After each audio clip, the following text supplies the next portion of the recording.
কি হয়েছে ওখানে? রাব্বি তানজিলকে দেখে অপ্রস্তুত হয়ে পড়ল। মুহূর্তেই তৈরি করলো অন্য প্ল্যান। এত কিছু বলার সময় নেই স্যার, ম্যাডামকে হাসপাতালে নিয়ে যেতে হবে দ্রুত। তানজিল আর সময় অপচয় না করে দ্রুত লেজাকে কোলে তুলে বাহিরে ছুটে গেল। নেহা পেছনে যেতে নিলে হাত টেনে ধরে রাব্বি নিজের পকেট থেকে একটা ইনজেকশনের সিরিজ বের করে নেহার হাতে ধরিয়ে দিল। নেহা জিজ্ঞাসা দৃষ্টি তাক করলো রাব্বির দিকে। রাব্বি ডেবিল হাসল। সময় হয়েছে না তোমার প্রতিশোধ নেওয়ার, মুখ্য সুযোগ এসে গিয়েছে। এই ইনজেকশনটা তানজিলের শরীরে পুশ করে দিলেই কেল্লা ফোটে। তানজিল তালুকদারের বাঁচার আশা 1%ও অবশিষ্ট থাকবে না। নেহা কাপা হাতে সিরিজটি দিয়ে নিল, গমগমে শীতল কণ্ঠে বলল, করতে হবে এই কাজটা, আমাদের যে কোনো মূল্যে করতে হবে। সকাল 5:20 মিমের ফ্ল্যাটের বেল বাজছে অনবরত। কলিং বেলের শব্দ শুয়ে থাকা রীতিমতো দায় হয়ে গিয়েছে। চোখে মুখে বিরক্তির ছাপ ফুটে উঠেছে খুব। নগ্ন বুক পেঁচিয়ে ধরে রাখা চওড়া হাত নীরবে সরিয়ে নিজের ড্রেস পরে নিল মিম। রাগে গজগজ করলো মস্তিষ্ক। সাত সকালে কে এসে এমন বিরক্ত করছে কে জানে। তৈরি হলো 2-4টে কথা শোনানোর জন্য। ব্যস্ত হাতে দরজা খুলে স্তব্ধ হয়ে গেল প্রায়। সাদা শাড়িতে রক্ত মেখে দাঁড়িয়ে আছে মিষ্টি। কি এক ভয়ঙ্কর দৃশ্য। কিছু একটা বলতে গিয়েও থামলো মিম। মিষ্টির হাতে শক্ত করে ধরে রাখা ছুরিটার দিকে তাকাতেই চোখ যেন কটর থেকে ছিটকে আসতে চাইলো। কাপা কণ্ঠে বলল, মিষ্টি, তো তুই এখানে? মিষ্টি নির্জীব প্রাণীর মতো অচল পা টেনে ঘরের মধ্যে ঢুকলো। অসহায় কণ্ঠে বলল, আবার একটু পানি দিবি? মিম দ্রুত পানি নিয়ে এসে মিষ্টিকে দেয়। মিষ্টি জড়বস্তুর মতো ঢক ঢক করে এক নিঃশ্বাসে হেস করে সবটুকু পানি। মিম হতভম্ব হয়ে দেখছে মিষ্টির কাণ্ড। মনে মনে পাচ্ছে ভয়। তুই এই সময় এই অবস্থায় কেন মিষ্টি? আমি আলভিকে মেরে দিয়েছি মিম। কত সহজ অভিব্যক্তি, অথচ এই কথাটুকু গলা দিয়ে বের করার সময় যেন কণ্ঠনালী ফেটে যাওয়ার মতো যন্ত্রণা হচ্ছিল। মিম কিছু বলার আগেই পাশের ঘর থেকে আবির ওয়াহিদ করতালি দিতে দিতে বের হয়ে এলো। গ্রেট জব মিষ্টি, অবশেষে তুমি করে দেখালে। আই নো এই কাজটা শুধু তোমার দ্বারাই সম্ভব ছিল। আবির ওয়াহিদকে দেখে কপাল কুঁচকে এলো মিষ্টি। মস্তিষ্ক সতেজ, স্নায়ুকোষগুলো দ্রুত সংকেত পাঠালো। তোর সাথে মিথ্যাচার করা হয়েছে মিষ্টি, তুই ঠকে গিয়েছিস। তোর বিশ্বস্ত বান্ধবী তোর সাথে বিশ্বাসঘাতকতা করেছে। সতেজ মস্তিষ্ক সবকিছু বুঝে নিতেই ঝাঁকিয়ে উঠল শরীর। অসহায়ত্ব নয়, হিংস্রতা বেড়ে গেল কয়েক গুণ। আচমকা উব্বাদের মতো ছাপিয়ে পড়ল সদ্য ঘুম থেকে ওঠা আবির ওয়াহিদের উপর। নিজের হাতে শক্ত করে চেপে রাখা ছুরিটা ঢুকিয়ে দিল পেটে। আবির হতবিহ্বল, কিংকর্তব্য বিমূঢ়। মিষ্টি আচমকা এমন কিছু করে বসবে মাথাতেই আসেনি। মিষ্টি উম্মাদের মতো চেঁচিয়ে উঠল, জানোয়ারের বাচ্চা, তোদের জন্য আমি আমার আলভিকে অবিশ্বাস করেছি। পেট থেকে ছুরিটি টেনে বের করে ক্ষত বরাবর লাথি বসালো মিষ্টি। ব্যালেন্স হারিয়ে আবির ফ্লোরে পড়ে যায়। মিম দৌড়ে এগিয়ে আসে সাহায্যের জন্য। মিষ্টি ঘুরে দাঁড়িয়ে ছুরি তাক করে মিমের দিকে। এই একদম এগোবি না বলে দিলাম, চুপচাপ দাঁড়িয়ে থাক। মিম আর এগোলো না, মুখ দিয়ে বের করলো না টু শব্দ। চুপচাপ দাঁড়িয়ে রইল সোফার কর্নার ঘেঁষে। সাদা শাড়ি, খোলা চুল আর পুরো মুখে লেপ্টে থাকা লাল রক্তে মিষ্টিকে দেখাচ্ছে বেদঘুটে বিভৎস। মিষ্টি সাইকোর মতো লাফিয়ে গিয়ে বসলো আবিরের বুকের উপর। চোখ বন্ধ করে এলেপাথারি ছুরি চালাতে শুরু করলো আবিরের শরীর জুড়ে। আবির চিৎকার শুরু করলো। আবিরের এমন আত্মচিৎকারে বন্ধ ঘর থেকে দৌড়ে বেরিয়ে এলো ওবায়দুল এবং ওয়াটসন। তাদের অবস্থা থেকে বেশ ভালো মনে হচ্ছে না। হয়তো সারা রাত ধরে মদ গিলেছে, যার জন্য ঠিক মতো দাঁড়াতেও পারছে না দুজন। রীতিমতো টলছে পা। তবু অকেজ মস্তিষ্ক ইঙ্গিত দিল বিপদের। ওবায়দুল ওয়াহিদ মাতাল কণ্ঠে চেঁচিয়ে উঠল, এই মাগির বাচ্চা, আমার ছেলেকে ছেড়ে দে বলছি, নাহলে বেঁচে ফিরতে পারবি না। আমার আলভিকে তোরা বাঁচতে দিলি না, আমার আলভিকে বাঁচতে দিলি না। বারবার একই কথা বিড়বিড় করতে করতে এক নাগাড়ে ছুরির আঘাত করতে থাকলো মিষ্টি। একেবারে জানটা টেনে বের করে ক্ষান্ত হলো হাত। কোনো এক রক্ত পিশাচের মতো ঘাড় কাত করে চাইলো মদের নেশায় বুঁদ হয়ে দাঁড়িয়ে থাকা ওবায়দুল আর ওয়াটসনের দিকে। কোনো কথা না বলে এবার নীরব আক্রমণ চালালো ওয়াটসনের উপর। ওবায়দুল এবার চরম ভয় পেল। ভয়ের তোপে কাঁপতে লাগলো হাঁটু। অতিরিক্ত নেশার কারণে শরীরে বল নেই বললেই চলে। এই মুহূর্তে মিষ্টির হালচাল যেন এক সাইকো কিলারের মতো। টার্গেট পূরণ না করে থামবে না খুনের লিস্ট, থামবে না ছুরি চালানো প্রতিবাদী খুনি হাত। ওয়াটসনকে মেরে এবার সোফায় আরাম করে বসলো মিষ্টি, যেন কোনো রাজকার্য শেষে বিশ্রাম নিতে বসেছে। হাতের ছুরিটা তখনও মুঠোয় বন্দী। ছুরিটা দিয়ে ইশারায় কাছে ডাকলো ওবায়দুল্লাহ মিমকে। মিমকে আদেশ ছুড়ল আরো এক গ্লাস পানি দেওয়ার জন্য। মিম কম্পিত হাতে পানি নিয়ে হাজির হলো দ্রুত। মিষ্টির রক্তরঞ্জিত হাত বাড়িয়ে পানির গ্লাস নিয়ে নিল, তারপর বাড়িয়ে ধরলো ওবায়দুলের সামনে। নিন, খেয়ে নিন। আপনাকে এভাবে মারলে শান্তি পাবো না, পুরো সজ্ঞানে মারবো। তোর পিয়ে মারবো, নিজেকে প্রস্তুত করুন। কি ঠান্ডা কণ্ঠস্বর, অথচ গায়ে কাটা দেওয়ার মতো ভয়ঙ্কর হুমকি। অনুভূতিহীন শূন্য চোখে তাকিয়েছে মিমের দিকে, পলকের নেই নড়চড়। অথচ হুট করে মিমকে জড়িয়ে ধরে কান্না শুরু করে দিল মিষ্টি। মিষ্টির কান্নায় ভারী হলো বদ্ধ ঘরের বাতাস। ভাঙা কণ্ঠে জিজ্ঞেস করলো, আমার সাথে বিশ্বাসঘাতকতা কেন করলি মিম? মিম উত্তর দেয় না, মৃত্যুর ভয়ে চিবুক নামিয়ে কাঁদতে থাকে কেবল। মিষ্টি এবার দু হাতে আগলে ধরে মিমের দুগাল, অসহায় ভেজা কণ্ঠে শুধায়, কেন করলি মিম? তোর সাথে তো আমার কোনো শত্রুতা ছিল না। মিম এবারও নীরব, উত্তর দেয় না কিছুতে। মিষ্টি এবার ধমকে উঠল, এক হাতে চেপে ধরল তার গাল। শুনতে পাসনি কি বলছি? উত্তর দে। মিম কাঁদতে থাকলো উচ্চস্বরে, ভাঙা ভাঙা গলায় বলল, তুই আলভির সাথে বন্ধুত্ব করার পর থেকে আমাদের জীবনটা পাল্টে দিয়েছে। তুই যদি আলভির সাথে কথা না বলতি তবে আমরাও আলভির সাথে এত ঘনিষ্ঠ হতাম না। না যাওয়া আসা হতো ওদের বাড়িতে, না পরিচিত হতো ওর বাপ ভাইয়ের সাথে। তুই যেমন আলভিকে ভালোবাসতি আমারও ভালো লাগতো। আলভিকে আমিও ভালোবেসে ফেলেছিলাম, কিন্তু তোর কথা ভেবে চেপে গিয়েছিলাম। দিব্যি তো সব ঠিক চলছিল, কিন্তু সুস্মিতা, লিজা, মারিয়া সবাইকে হারিয়ে ফেললাম, যার পেছনে কোনো না কোনোভাবে তুই আর আলভি দায়ী ছিলি। তারপর এক রাতে চোখের সামনে হারালাম বাবা মাকে, হারালাম নিজের ইজ্জত, নিজের সর্বস্ব। তার জন্য তুই দায়ী ছিলি। কে বলেছিল আলভির সাথে এত ঘনিষ্ঠ সম্পর্ক করার? তোদের জন্যই তো আলভির বাপ ভাই আমাদেরকে টার্গেট করেছিল। নিজের সাথে সব অন্যায় মেনে নিয়েছিলাম, কিন্তু যখন জানতে পারলাম তুই আর আলভি বিয়ে করে সুখে সংসার করছিস, আমার মাথায় রাগ চেপে বসলো। আর সেই থেকেই তোদেরকে একেবারে আলাদা করার জন্য উঠে পড়ে লাগলাম। আলভি সম্পূর্ণ নির্দোষ। আলভি আর আমার কোনো সন্তান ছিল না। আলভির বাবা আর ভাইয়ের কথা আমি শুধু তোর সাথে সাজানো বানোয়াট গল্প বলেছি, কিন্তু বিশ্বাস কর আমি বুঝতে পারিনি তুই আলভিকে মেরে ফেলবি। মিষ্টি ক্ষেপে উঠল, এদিক সেদিক পায়চারি করে রাগ সামলানোর প্রচেষ্টা চালালো, খামচে ধরল খোলা চুল। না, তবুও শান্ত হলো না মস্তিষ্ক। অবশেষে তেড়ে এসে ছুরি চালালো গুটিসুটি মেরে বসে থাকা মিমের পিঠ পিছে। চেঁচিয়ে উঠে বলল, এর চেয়ে বিষাক্ত ছুরি তুই আমার কলিজায় মেরেছিস মিম। সে ক্ষত কি করে সারাই বলে দে। হঠাৎ আক্রমণে নিজেকে বাঁচানোর শেষ চেষ্টাটুকুও করতে পারল না মিম। ছুরির আঘাতের কারণে হয়তো মেরুদণ্ডের হাড়গুলো ভেঙে গিয়েছে। মৃত্যুকে এত কাছ থেকে অনুভব করে কণ্ঠনালী রোধ হয়ে এলে যেন। এটা তুই করতে পারিস না মিষ্টি, আমাকে মারতে পারিস না। মিষ্টু তেড়ে এসে চুলের মুঠি চেপে ধরল মিমের, দাঁতে দাঁত পিষে বলল, কেন? তোকে কেন মারতে পারবো না? যেই হাতে আলভিকে মেরে দিয়েছি সেই হাতে তোর মতো ঘাতককে মারা কঠিন কাজ বলছিস? মৃত্যুর আগ পর্যন্ত নিজের প্রাণ ভিক্ষা চেয়ে কাটল মিম, কিন্তু সাইকোপ্যাথ মিষ্টির মনে এক বিন্দুও মায়া হলো না। পেছন থেকে চুলের মুঠি চেপে ধরে গলাটা উঁচু করে ধরল মিষ্টি। ব্যাস, হাতে ছুরিটা দিয়ে টান বসিয়ে দিল গলার মধ্যখানে। গলা কাটা মুরগির মতো ছটফট করতে করতে শেষ নিঃশ্বাস ত্যাগ করল মিম। শুরু থেকে যার হাতে তৈরি হয়েছে পাপের সাম্রাজ্য, সে কি আর এক সামান্য মেয়েকে ভয় পেয়ে গুটিয়ে থাকে? ওবায়দুল ওয়াহিদ তেড়ে এসে মিষ্টির গলা চেপে ধরল। তোর বাপ মার সাথে সেদিন তোকে মেরে দিলে আজ আমার এই দিন দেখতে হতো না। আজ আর এই ভুল করবো না, একদম জান বের করে দেবো। নিজের শরীরের সমস্ত রাগ উগরে পুরুষাল এই শক্ত হাতের 5 আঙুলের থাপ্পড় বসাতে লাগলো মিষ্টির গালায়। মিষ্টির টালমাটাল হয়ে ছিটকে পড়লো, ছিটকে গেল হাতের ছুরি। ওবায়দুল ওয়াহিদ মেরুন রঙের পাঞ্জাবির হাতা গুটিয়ে ধেয়ে গেল আবার। মিষ্টির চুলের মুঠি চেপে ধরে টেনে তুলে সোজা করে দাঁড় করালো। মিষ্টির চোখে মুখে নেই মৃত্যু ভয়, আজ যেন পণ করে নিয়েছে, হয় মরবো না হয় মারবো। চোখে মুখে লেপ্টে রয়েছে কেবল প্রতিশোধের স্ফুলিঙ্গ। এত তেজ সহ্য হয় না ওবায়দুলের, পিত্তি জ্বলে উঠে যেন। পরপর আরো কয়েকটি থাপ্পড় বসিয়ে দিল, বলল, কিসের এত দেমাগ তোর? মিষ্টি হো হো করে হেসে উঠল। সাদা দাঁতে তখন রক্ত লেগে পৈশাচিক রূপ ধারণ করেছে। রাগে লাল হয়ে ফুলে উঠেছে নাক, চোখ দুটো হয়ে আছে ভয়ঙ্কর, যেন জ্বলন্ত আগ্নেয়গিরি, যে কাউকে এই আগুনে পুড়িয়ে খাক করে দিতে মরিয়া হতে উঠেছে। সময় বেশি নেই জানোয়ারের বাচ্চা, সময় থাকতে মেরে ফেল আমাকে। আমি বেঁচে গেলে তুই বাঁচতে পারবি না। ওবায়দুল ওয়াহিদ ভরকায় তবে ভাঙে না, উল্টো আরো বেশি হিংস্র হয়ে ওঠে। শাড়ি ভেদ করে খামচে ধরে মিষ্টির কোমরের নরম মাংস। এই শরীরের জন্য এত তেজ তোর? আজ সুদে আসলে সব তেজ বের করে দিব। নরম মাংস আর একটু চেপে ধরলো এবার।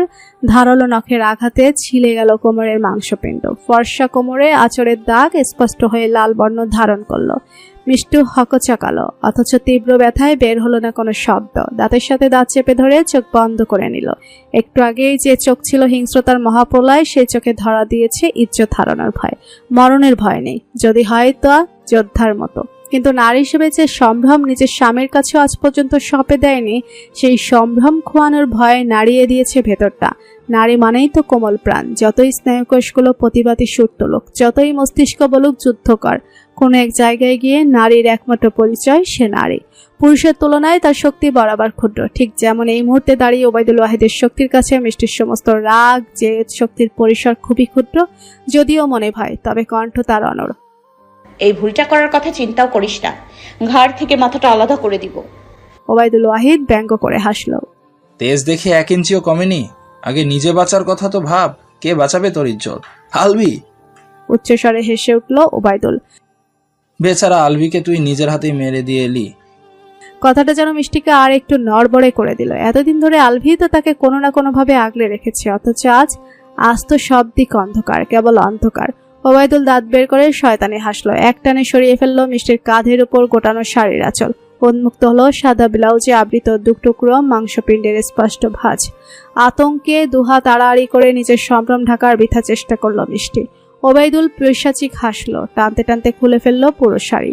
দাঁতের মুঠোয় মিষ্টির পরিহিত শাড়ি খামচে ধরে চোখ বন্ধ করে ঘ্রাণ নিল ওবায়দুল। শাড়িতে লেগে থাকা তাজা রক্তের ঘ্রাণ উন্মাদনা ছড়ালো রন্ধ্রে রন্ধ্রে। একটু একটু করে এগোতে থাকলো মিষ্টির দিকে। মিষ্টি নিজের শরীর আড়াল করতে পিঠে ছড়িয়ে থাকা লম্বা কেশগুচ্ছ বুকের দুপাশে নিয়ে এলো। ভারী কেশগুচ্ছ আঁচলের মতো আড়াল করে দিল শরীরে স্পর্শকাতর জায়গা। ওবায়দুল 1 পা করে এগোচ্ছে, মিষ্টি 1 পা করে পিছাচ্ছে। ইজ্জত হারানোর ভয়ে আষ্টে পিষ্টে ধরেছে মিষ্টির হৃৎপিণ্ড।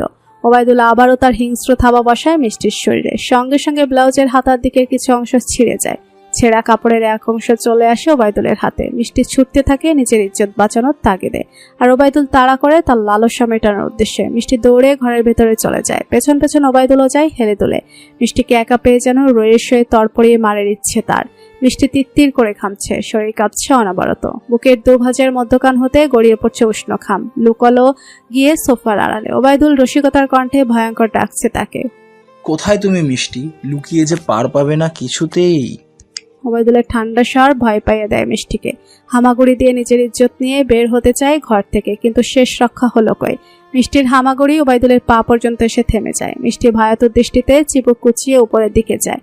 ওবায়দুলের মুখ দর্শন হতে ছিটকে আসে ঠোঁট ভাঙা কান্নার দলা। ওবায়দুল মিষ্টির খোলা চুল চেপে ধরে টেনে হিস্টে ছুঁড়ে মারে সোফার উপর।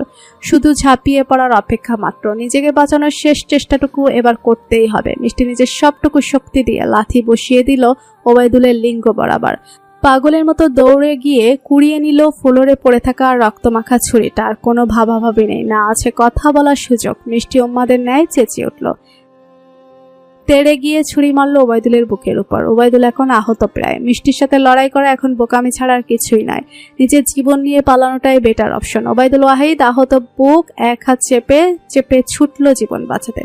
তার পেছনে অর্ধনগ্ন মিষ্টিও ছুটেছে ছুরি হাতে। সকাল 8টা নাগাদ শহরের রাস্তাঘাটে বেড়েছে কোলাহল। কারো হাতে ব্যাগ ভর্তি বাজার, আবার কেউ বা অফিসে পৌঁছানোর জন্য বাসের অপেক্ষায় সিরিয়ালে দাঁড়ানো। বাচ্চাদের বাবা মা ব্যস্ত পায়ে হাঁটছে স্কুলে পৌঁছানোর জন্য। সাত সকালের নিস্তব্ধ শহর এখন পুরোপুরি জমজমাট। চারিদিকে হইচই আর কোলাহল। সবারই সময়ের বড় অভাব। সময়ের চাইতেও দ্বিগুণ আগে কাজ শেষ করার প্যারা মাথায়। অন্যদিকে বাজারের দাম কষাকষি নিয়ে ক্রেতা বিক্রেতার মধ্যে বেঁধেছে বিশাল দ্বন্দ্ব মেটাতে ভিড় হয়েছে মানুষজন। ঝামেলার তোপে পড়ে পেরেশানিতে ট্রাফিক পুলিশ। সাধারণ পাবলিকের সাথে পেরে ওঠা বেজায় দায়। রাস্তায় লেগেছে গাড়ির লম্বা লাইন। পেছনের গাড়ির ড্রাইভার সামনের ড্রাইভারদের দিচ্ছে অকথ্য ভাষায় গালাগাল। সব মিলিয়ে ঢাকার ব্যস্ত শহর যাচ্ছে, তাই পরিস্থিতি তৈরি করেছে রোজকারের মতোই। হঠাৎ করে চারদিকে স্তব্ধ হয়ে গেল। নীরবতা যেন ঘিরে ধরেছে পুরো শহর। এতক্ষণ ধরে চেঁচামেচি করা মানুষগুলো চুপ হয়ে গিয়েছে এক মুহূর্তে। সবার উৎসুক দৃষ্টি মেইন রাস্তায় নিবদ্ধ। সবাই কপাল কুঁচকে দেখছে চোখের সামনে ঘটিয়মান এক ভয়ঙ্কর দৃশ্য।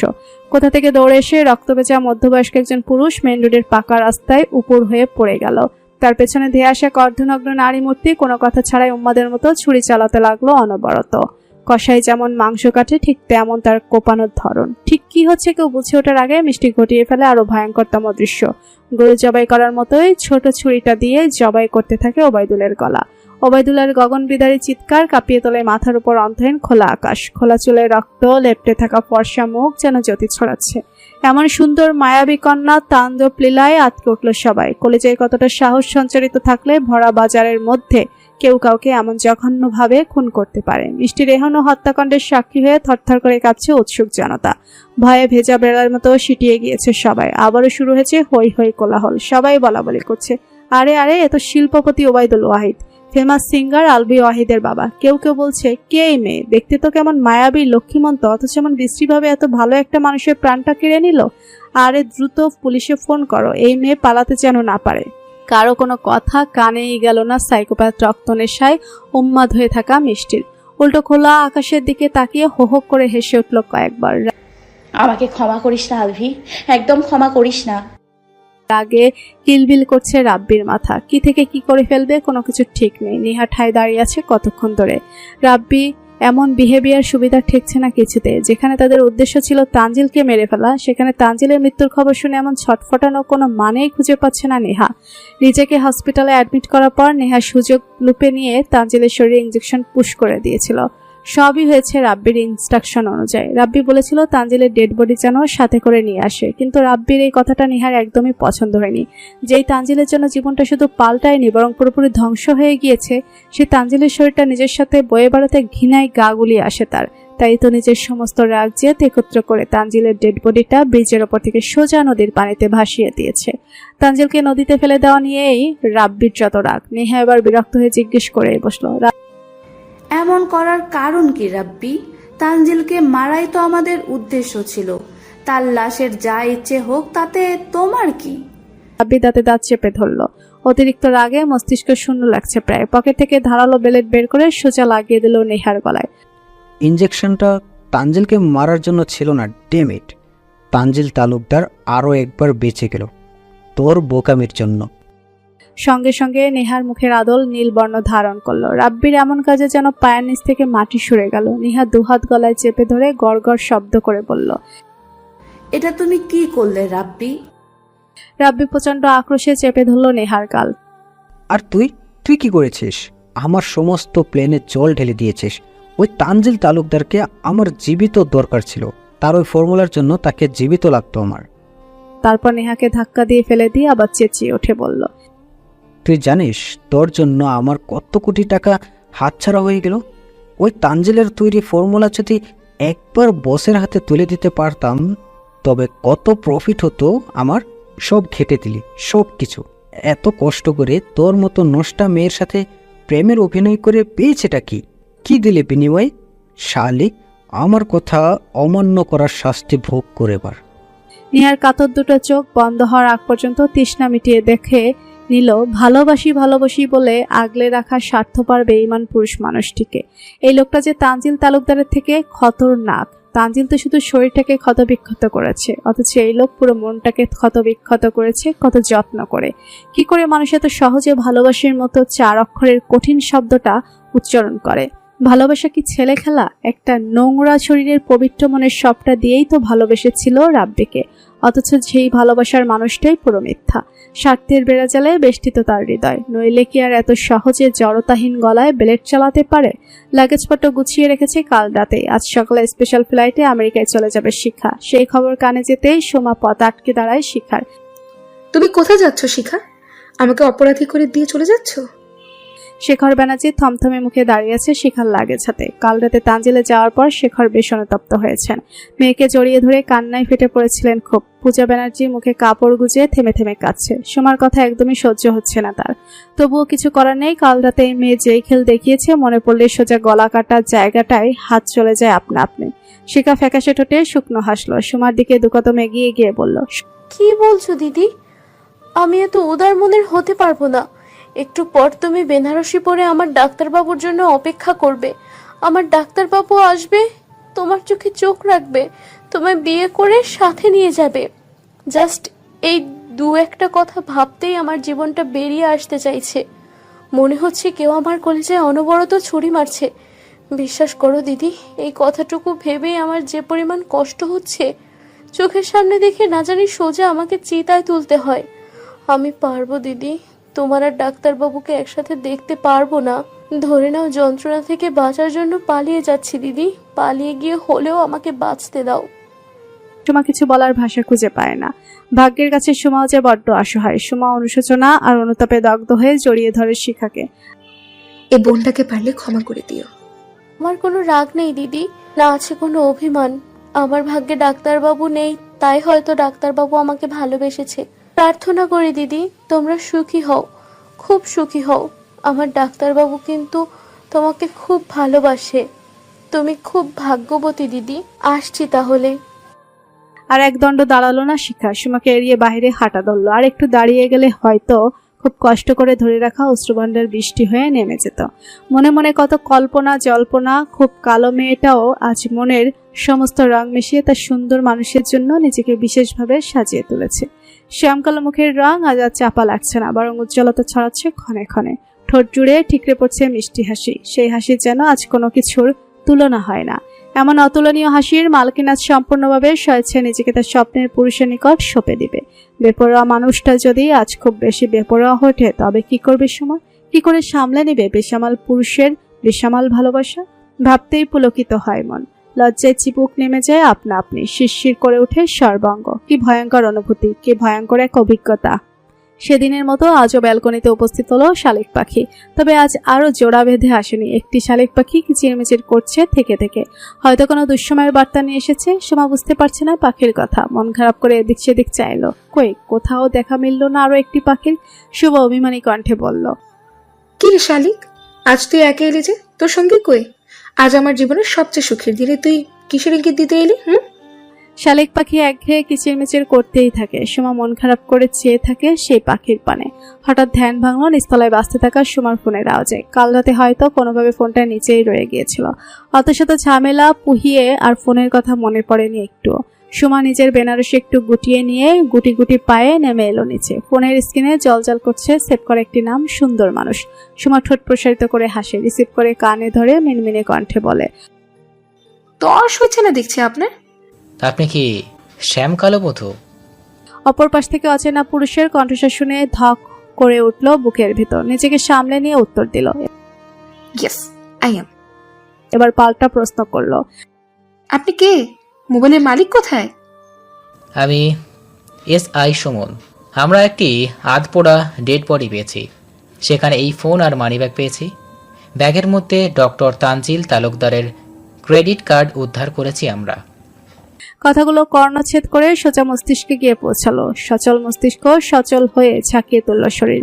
অবশ্যই এলো ফোন ধরে রাখা হাত, প্যারালাইজডের মতো হয়ে এলো পুরো গতর। অতঃপর জ্ঞান হারিয়ে ফ্লোরে লুটিয়ে পড়ল বেনারসি পরা লাল টুকটুকে শ্যামকালো বধূ।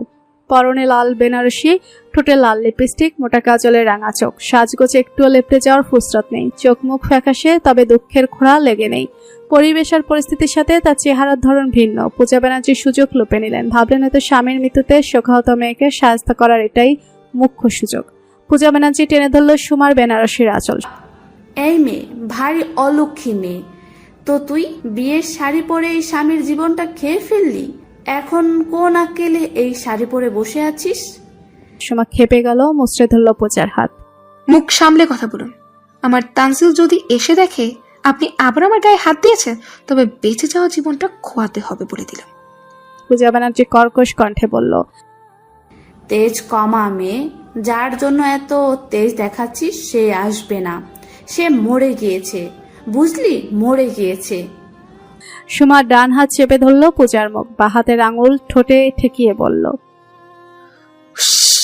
একদম বাজে কথা বলবি না। কাল শুনিসনি তানজিল কি বলে গিয়েছে?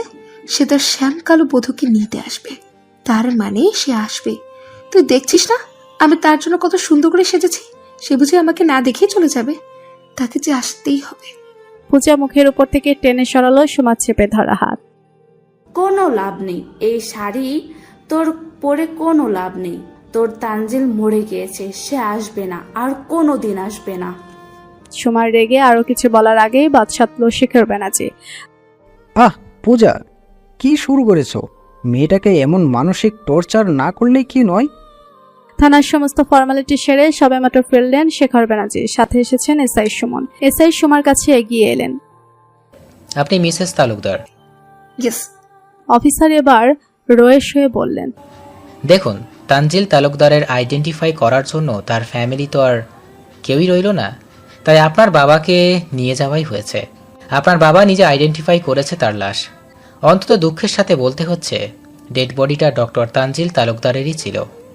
দাঁড়ানো অবস্থায় সুমা টলে গেল খানিক, সামনে নিতে খামচে ধরল বেনারসির আঁচল, চোখ বন্ধ করে গিলে নিল যন্ত্রণা, কপাল কুচকে নিয়ে জিজ্ঞেস করলো। কেউ নেই মানে?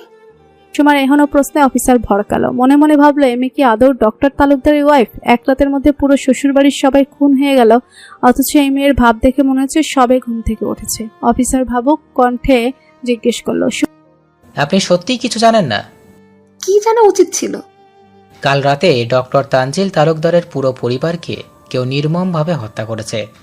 তার সাথে বড় কথা, আমাদের ফোর্স একটি মেডিসিন ফ্যাক্টরি থেকে তানজিল তালুকদারের আধপোড়া চিটপটি উদ্ধার করেছে। সুমার কপাল চুইয়ে পড়ে ঘাম রুহটা যেন ছিটকে বেরিয়ে আসতে চায়, অথচ কণ্ঠে তার প্রবল আত্মবিশ্বাস। তানজিলের কিচ্ছু হয়নি অফিসার, উনি আসবে, উনি আমাকে কথা দিয়ে গিয়েছে, উনি আসবে। সুমার কথাই অফিসারের মায়া হলো খুব। সত্যিটা মেনে নিন মিসেস তালুকদার, ডিরেক্ট তানজিল মৃত। সুমা তেতে উঠল। আমি মানি না অফিসার, একদম ফালতু কথা বলবেন না। আমার তানজিল ফিরবে, ওকে ফিরতে হবে। কেন বুঝতে পারছেন না? আমার তানজিল কথার খেলাপ করে না। মানুষ বেঁচে থাকলে তো কথা রাখবে, যদি বেঁচেই না থাকে তবে ফিরে এসে কথা রাখবে কি করে? শেখর ব্যানার্জি এগিয়ে এলেন মেয়ের কাছে, এক হাতে মেয়েকে আগলে ধরে বললেন, অফিসার ঠিক বলছে রে মা, আমি এইমাত্র মর্গ থেকে তানজিলের ডেড বডি আইডেন্টিফাই করে এসেছি। ওটা সত্যি তানজিল। সুমা দুহাতে চেপে ধরলো তার কান, দাপটিয়ে কণ্ঠে চেঁচিয়ে উঠল, মিথ্যা, সব মিথ্যা, তোমরা সবাই মিথ্যা বলছো। আমার তানজিলের কিচ্ছু হয়নি, কিচ্ছু হয়নি। দেখুন, আপনি না মানলে তো আর সত্যিটা মিথ্যা হয়ে যাবে না, তাই না? তবে আমরা খুনের দায়ে অভিযুক্ত হিসেবে মাদিহা রহমান মাছটিকে আমাদের হেফাজতে রাখছি। উনি স্বীকারোক্তি দিলেই সব প্রমাণ হয়ে যাবে। সুমা এবার চরম অবাক হলো, বিস্ময় ছাপিয়ে গেল মস্তিষ্ক জুড়ে। মনে মনে শুরু হলো খচখচানি। তানজিল ফিরবে ফিরবে বলতে থাকা মন আভাস দিচ্ছে ভয়ঙ্কর কিছুর।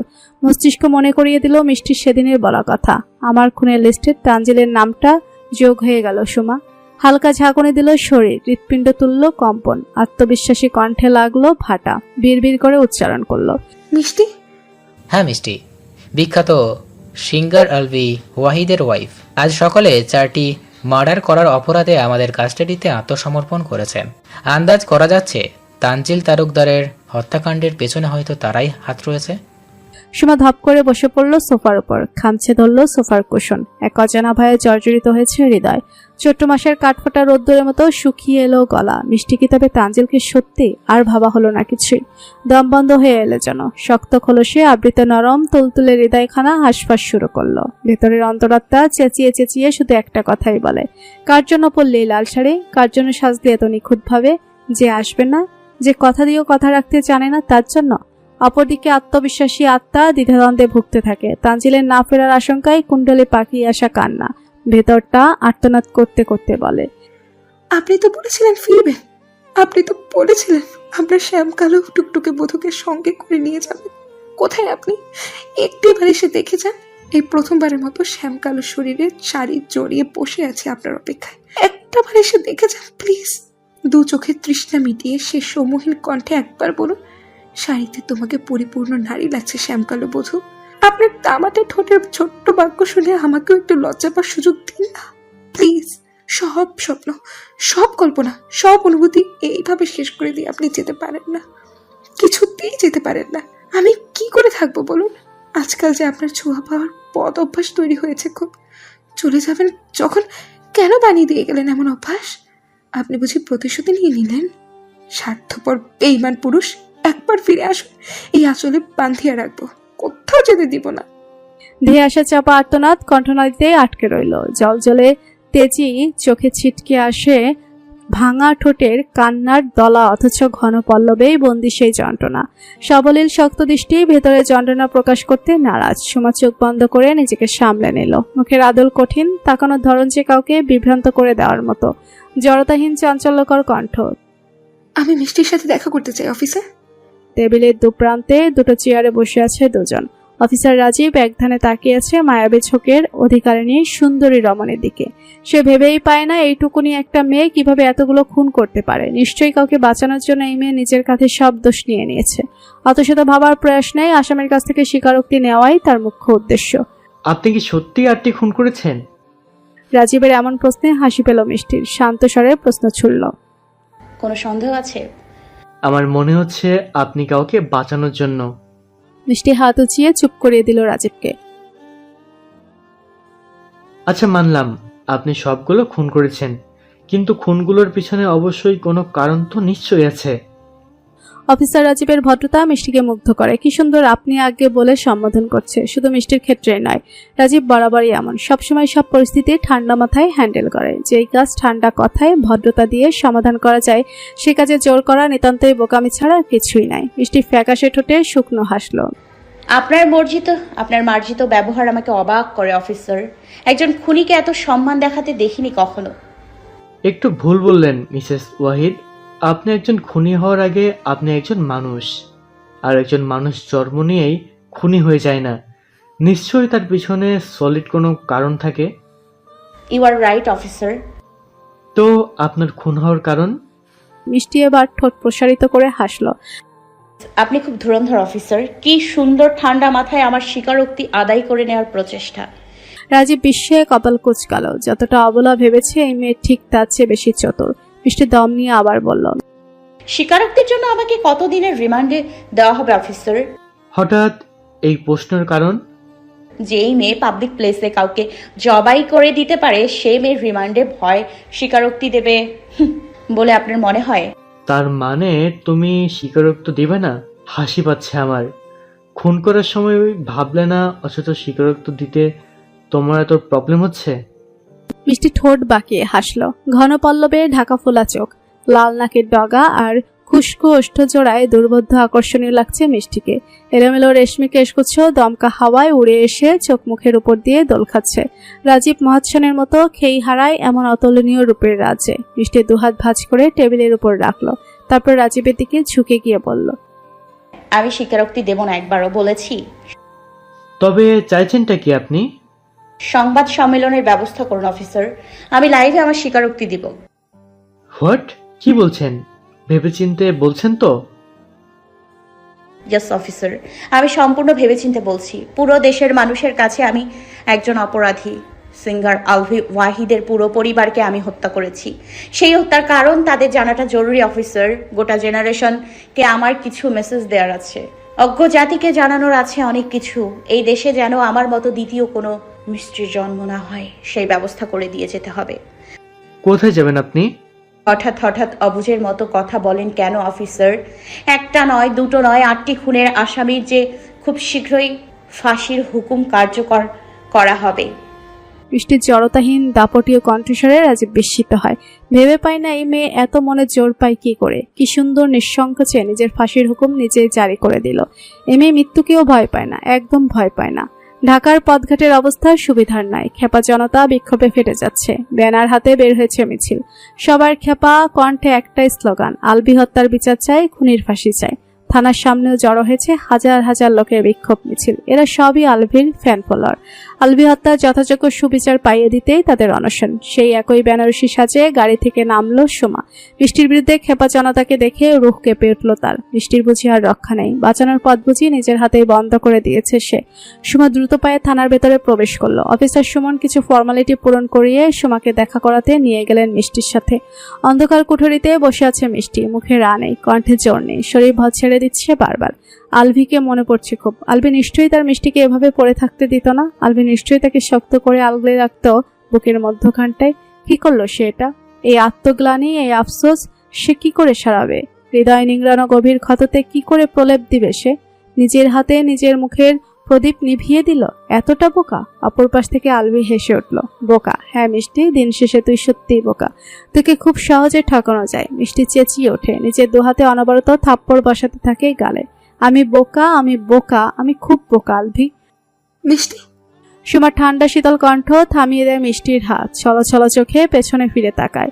সুমা নিশ্চুপ দাঁড়িয়ে আছে এক জায়গায়, কিন্তু মিষ্টি সে এক বিন্দু অপেক্ষা না করে দৌড়ে গিয়ে চাপড়ে ধরে সুমাকে। দুটো কঠিন হৃদয় কাঠিন্যতার স্পর্শ পেয়ে ঝংকার তুলে ভেঙে যায়। বেরিয়ে আসে ভেতরকার চাপা কান্না। ভারী হয় জেলখানার বন্ধ কুঠুরির চার দেয়াল। সব শেষ হয়ে গেছে সুমা। তুই ঠিকই বলেছিলি, রাগের মাথায় নিজের জীবনটা আমি শুধু নরক বানাইনি, অভিশাপ বানিয়ে দিয়েছি। এটা তুই কি করলি মিষ্টি? নিজের হাতে আইন তুলে নেওয়ার মতো ভুল কেন করলি?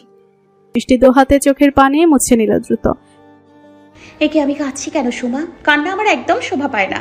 আলভি তো সব দেখছে বল, ও তো আমাকে হাসবে, বলবে মিষ্টি ছিচকে বিড়ালের মতো প্যাচ প্যাচ করে কাছে। এতই যখন ভালোবাসিস তবে মারলি কেন? ভালোবাসা বুঝিস তুই? ভালোবাসলে একটা মানুষের সব দোষ ভুলে থাকা যায়। মিষ্টি খামছে ধরল নিজের চুল। আমি ভুল করেছি সুমা, খুব বড় ভুল করেছি, যে ভুল আমার গলায় বিষাক্ত ফলের মতো বেঁধে আছে। আমি মৃত্যু যন্ত্রণা চেয়েও বেশি তড়পাচ্ছি সুমা। এই যন্ত্রণা থেকে যে রেহাই নেই, কিছুতেই রেহাই নেই। তোমার শব্দ করে কেঁদে উঠলো আবার। নিজের ভালোবাসা খুইয়ে এতটা উন্মাদ হয়ে গেছিস, অথচ একবার ভাবলি না ওই নারীবাজ খারাপ চরিত্রহীন মানুষটা কিছু হয়ে গেলে সুমার কি হবে? মিষ্টি শান্ত হয়ে দাঁড়িয়ে গেল, বুড়ো গুটিয়ে জিজ্ঞাসা দৃষ্টিতে চাইল সুমার দিকে। সুমা ভাঙা কণ্ঠে অনবরত বলছে, এই দেখ মিষ্টি, আমি লাল বেনারসি পরেছি, বউ সেজেছি তানজিল তালুকদারের জন্য। আজ তার আসার কথা ছিল, আমাকে নিয়ে যাওয়ার কথা ছিল, কিন্তু সে এলো না। আমাকে একটি বার দেখতেও এলো না। সে কথা দিয়ে কথা রাখলো না। আমার কি দোষ বল? আমি তো তার মতো করে নিজেকে বিশেষভাবে সাজিয়েছি। আমি তো সে সকাল থেকে এই পর্যন্ত তার অপেক্ষায় বসেছিলেন, কিন্তু কিন্তু সে এলো না। তুই তো তাকে আসতেই দিলি না মিষ্টি। বেশ করেছিস তুই। খারাপ চরিত্রহীন লোকটা কম টর্চার করেনি আমাকে, আমারই যত দোষ। আমি না ভুল করে ওর করা টর্চার গুলোকে ভালোবাসতে শুরু করেছিলাম। তোর উপর একটু রাগলি মিষ্টি। তুই পাপীকে পাপের শাস্তি দিয়েছিস, বেশ করেছিস। এখন শুধু আমার প্রার্থনা, মানুষটা যেন পরের জন্মে তার সমস্ত পাপ ধুয়ে মুছে আমার হয়ে আসে, একান্তই আমার হয়ে আসে। তুই চিন্তা করিস না, একদম চিন্তা করিস না। আমি উকিল নিয়ে এসেছি, তোকে ছাড়ানোর সর্বোচ্চ ব্যবস্থা আমি করছি। তানজিলের কি হয়েছে সুমা? মিষ্টির প্রশ্নবোধক বাক্যে সুমা থমথমে হয়ে গেল। তুই কি আমার সাথে মজা করছিস? বিলিভ মি সুমা, তুই কষ্ট পাবি এমন কোনো কাজ আমি করিনি। তবে যে পুলিশ তানজিলের ডেড বডি পেল। কিন্তু আমি কিছু করিনি, বিশ্বাস করিস তো আমাকে। সুমা চিন্তায় পড়ে গেল, যদি মিষ্টি এমন কাজ না করে থাকে তবে তানজিলকে একেবারে জানে মেরে ফেলার মতো শত্রু কে আছে? সবকিছুই যেন জট পাকিয়ে গেল। কিছু বুঝে ওঠার আগেই কনস্টেবল ডাক ছুড়ল। দেখা করার সময় শেষ। সুমার কিছু বলার সুযোগ পেল না। যাওয়ার আগে মিষ্টিকে জড়িয়ে ধরে শুধু একটা কথাই বলল, বিশ্বাস করি মিষ্টি, খুব বিশ্বাস করি তোকে। 3 দিন কাস্টডিতে থাকার পর অনেক কাঠখড় পুড়িয়ে উপর মহল থেকে সংবাদ সম্মেলনের অর্ডার কার্যকরী ব্যবস্থা করলো রাজীব। আজ সকাল 10 ঘটিকায় মিষ্টি লাইভে আসবে। এই খবর শোরগোল ফেলে দিল দেশে। একটা বিশ্রী অবস্থা তৈরি হয়েছে বলা যায়। আমি মিসেস ওয়াহিদ, আলভি ওয়াহিদের স্ত্রী হওয়ার আগে আমার একটা পরিচয় ছিল, মাদিহা রহমান মিষ্টি। বাবা মায়ের বড় আদরের সন্তান আমি। খুব যত্ন করে বড় করেছিল আমায়। সবার আদরে বাদর হয়ে গিয়েছিলাম প্রায়। দস্যি মনে যা আসতো তাই করে ফেলতাম। এমনই একদিন দেখা হয়ে যায় আলভি ওয়াহিদের সাথে।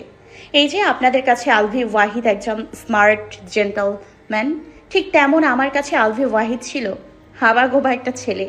আমরা 5 বান্ধবী ছিলাম, লিজা, মিম, মারিয়া, সুস্মি আর আমি। একে অপরের প্রাণ ছিলাম, গ্লুর মতো ছিপকে ছিলাম আমরা। কিন্তু সবকিছু এলোমেলো হয়ে যেতে শুরু করলো সুস্মির মৃত্যু দিয়ে। আলভির ভাই আবির ওয়াহিদ প্রেমের জালে ফাঁসিয়ে আমার সুস্মিকে রেপ করলো।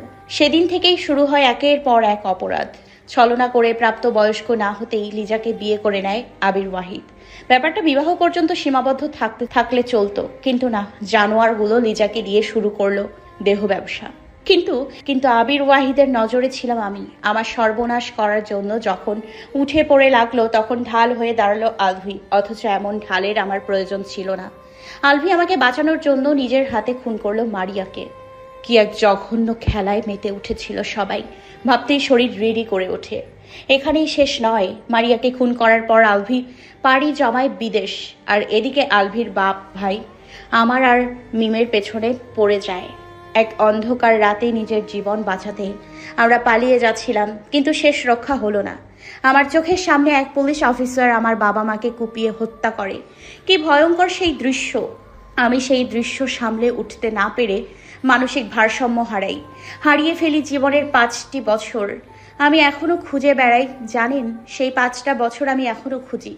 একটা সুন্দর জীবন যদি এমন করে শেষ হয়ে যায় কেমন লাগবে তখন? পরিপূর্ণ জীবনের সবচেয়ে ভালোবাসার মানুষগুলোকে যদি একের পর এক চোখের সামনে নির্মমভাবে খুন হতে দেখেন, তবে সহ্য করতে পারবেন? কলম ধরা হাতে বুঝি আপনি অস্ত্র ওঠে। জীবনের সব হারিয়ে যখন আমি নিঃস্ব, তখন চোখের সামনে দেখলাম ছাদ থেকে লাফিয়ে পড়া সুস্মির তাজা রক্ত। যখন চোখের সামনে দেখলাম ওই জানোয়ার আমার আব্বুর 2টা হাত কেটে নিয়েছে। যখন চোখের সামনে দেখলাম আমার আম্মা মৃত্যু যন্ত্রণায় ছটফট করছে, ঠিক তখন থেকেই মস্তিষ্কে একটা কথা ভালোভাবে গেঁথে দিলাম, কাউকে ছাড়া যাবে না, কাউকে না। এই কলম ধরে গান কবিতা লেখা হাত সেদিন থেকেই হয়ে উঠল খুনি হাত। ডুকরে কেঁদে উঠল মিষ্টি। হরিণী চোখের কাঠিন্যতা মুহূর্তে উবে গেল। দু চোখ ভরে দেখা দিল অসহায়ত্ব। তার গোঙানির রিনরিনের শব্দ যেন কোনো গানের সুর। এমন মায়াবতী মেঘকণার চোখে মুখে আজ মেঘের ঘনাঘটা। এতদিনে জমানো যন্ত্রণা বুঝি আজ মুক্তির পালা। 2 সেকেন্ডের জন্য নরম না হওয়া মেয়েটা আজ চেঁচাচ্ছে, চিৎকার করে বের করে দিচ্ছে গুমোট যন্ত্রণা। মিষ্টির সামনে চেঁচিয়ে কান্না করছে, অসহায় ভেজা কণ্ঠ মিলন ঘটাচ্ছে থেমে থেমে। আমি না খুনি হতে চাইনি জানেন, আমি আমার বাবার আদর্শ হতে চেয়েছি। ওরা আমার সব স্বপ্ন কেড়ে নিয়ে আবার নিঃস্ব বানিয়ে দিল। সেই ছোট্ট থেকে আলভিকে নিয়েছিল কত জল্পনা কল্পনা, ছোট সংসার বাঁধার স্বপ্ন, কিন্তু সব এলোমেলো হয়ে গেল। স্বপ্নের পুরুষটাই ভেঙে দিল। ঠিক পদ্ম নদীর কিনারের মতো ভাঙ্গা গেল আমার বুকের কিনার। জোয়ারের পানির সাথে ভাইসা গেল কিশোরীর মনের আহ্লাদ। মিষ্টি আবারও চেঁচিয়ে উঠল, আমারও তো আপনাগো মতন একটা সুন্দর জীবন প্রাপ্য ছিল। আমারও তো আপনাগো মতন একটা সুন্দর ভবিষ্যৎ বানানোর কথা ছিল। এক মুঠা ভেজা কাদার মতো আমার স্বপ্নগুলোর কেন যেন বান্ধিয়া রাখতে পারলাম না। কেন শুকনা বালির মতো উইরা গেল আমার স্বপ্নগুলো? কেন ধইরা রাখতে পারলাম না আমার ভালোবাসার মানুষটারে? ঘর বাঁধার স্বপ্ন দেখাও কেন ঘর বাঁধন হইল না আমার? টিভির স্ক্রিনের দিকে তাকিয়ে থাকা প্রত্যেকটা মানুষের চোখে জল। একটি খুনির আর্তনাদেও কারো মায়া হয় বুঝি? একটি খুনির যন্ত্রণায়ও বুঝি কেউ কাতর হয়? এই যে সারা দেশের মানুষ কাঁদছে, মিষ্টির আর্তনাদের সবাই সমানভাবে কাঁদছে। এজন্য কারো জীবনই নয়, কোনো সিনেমার কাহিনী শুনল সবাই। একটু আগেও ফাঁসি চাই বলা খেপা জনতাও বাক হারিয়েছে। কণ্ঠ যেন অচল হয়ে গিয়েছে তাদের। স্ক্রিনের বড় পর্দায় সবার উৎসুক দৃষ্টি গুমড়ে গুমড়ে কেঁদে ওঠা মিষ্টিতেই নিবদ্ধ। মিষ্টি শান্ত হলো, 2 হাতের পিঠ দিয়ে মুছে নিল অশ্রুধারা। কান্না গিলে নিয়ে নিঃশ্বাস ছাড়ল বিশুদ্ধ খোলা বাতাসে। ভেজা গলার টোন পাল্টে দিয়ে দাপটীয় গলায় বলল, শোনো স্কুল পড়ুয়া মেয়েরা, এই সময়টা সাবধান, খুব সাবধান। এই সময়টা ভুল করার সময়। একবার যদি ভুল করে ফেলো তবে জীবন দিয়েও এর খেসারত দিতে পারবে না।